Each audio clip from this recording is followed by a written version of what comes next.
game is designed for a very wide audience. We've given great thought to the different types of gameplay which support the investigation. ABC Murders represent about 10 to 12 hours of play.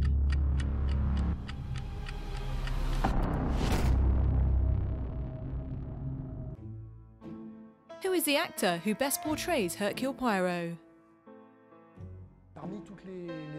From all the cinema and television work based on Agatha Christie's novels, we all remember Peter Ustinov as Hercule Poirot. But I think that for the game's requirements, we focus more on David Suchet's portrayal. The actor who best portrayed his behaviour and mimics. The first time I saw him, I said, "It's him!" And there is also a much more subtle psychological aspect than in some other films, which are more light-hearted or funny.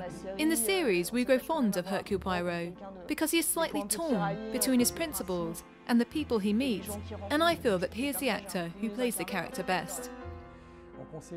Therefore, we focused on his movements and his manner of speaking, which we've tried to reproduce to the best of our ability in the video game.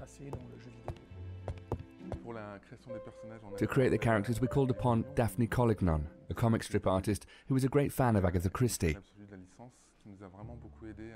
She really helped us define the character's visual identity and proved to be a mine of information on the subject of the clothes worn at the time, being herself greatly interested in these types of detail.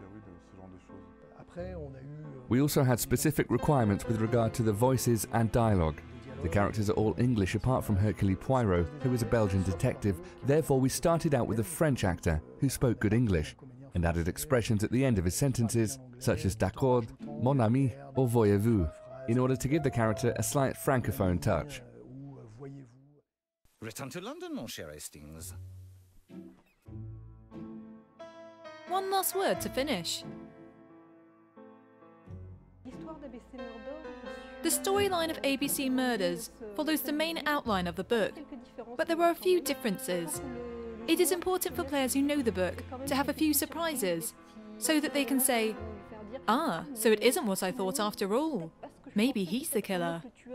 We added some new leads in the game that do not exist in the book, as well as 2 alternative endings, which will depend directly on the choices made by the player.